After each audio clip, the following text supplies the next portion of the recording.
inyo ng naaabot ng The Filipino Channel. Sa mga kaibigan natin sa Southern Luzon, magandang gabi po. Sa mga kabalitaan natin sa Samar, maupay na gabi. At sa mga kakampi naman natin dyan sa Zamboanga, buenas noches. Kumusta po kayo? Naku, araw na ng mga puso sa isang linggo. At dahil humahalimuyak na ang simoy ng pag-ibig, ang ating koleksyon ng kwento ngayong gabi ay pawang puno ng pagmamahal. At talaga namang lahat nakakakilig. Sabi nga nila, ang tunay na pag-ibig ay minsan lamang darating sa ating buhay.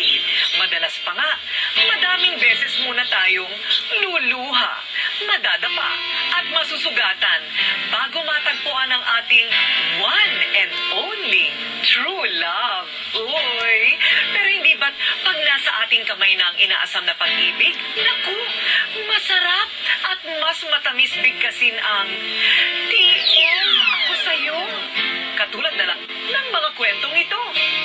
Amang salamin ng inyong kwento, nagdadala ng malalaking balita mula sa maliliit na buhay.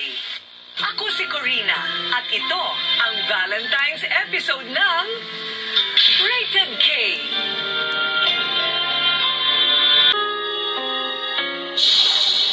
Palagi ka bang sawi sa pag-ibig? O kaya'y matagal nang naghihintay ng iyong true love? Baka kailangan na daw gumamit ng mahika para ang inaasam na pag-ibig ay tuluyan ng makamit. Gayuma, dasal at inumin para makahatak ng pagtingin at pagmamahal pa mula sa inyong iniirog.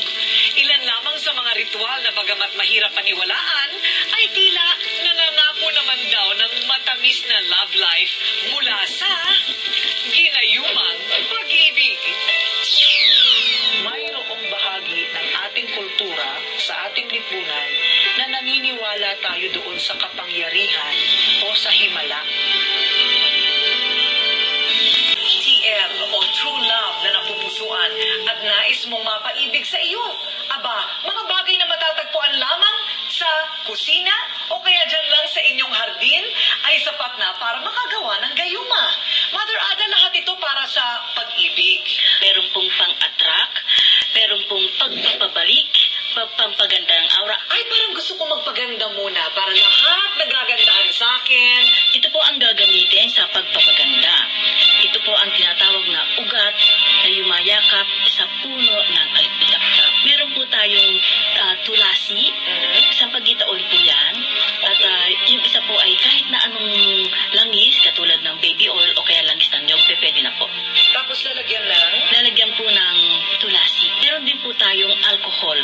ito, alcohol. Eh, ba't ganyan ang kulay? Kasi po may halo na siya ng mga ugat. Ang gagawin po natin ay kukuha lamang ng konting ugat, parte ng ugat, at ilalagay po dito sa alcohol. Okay. Yan po ay pampaganda ng aura ng isang tao. Hindi lang po yan sa pag-ibig, kundi pati na rin po sa trabaho kung gusto mo.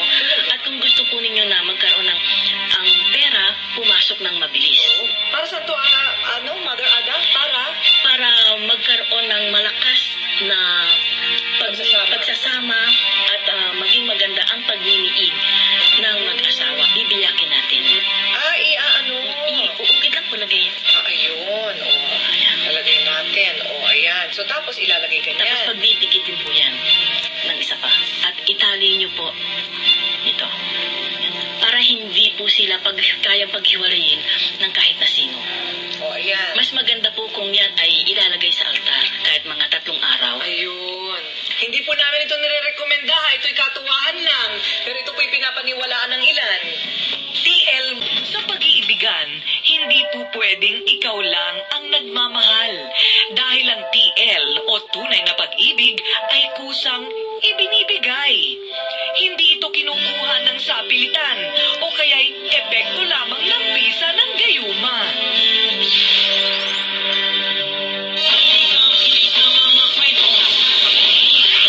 Sa buhay na tingin gandahan, ngunit tila walang makakatumba sa mga pampataba ng puso.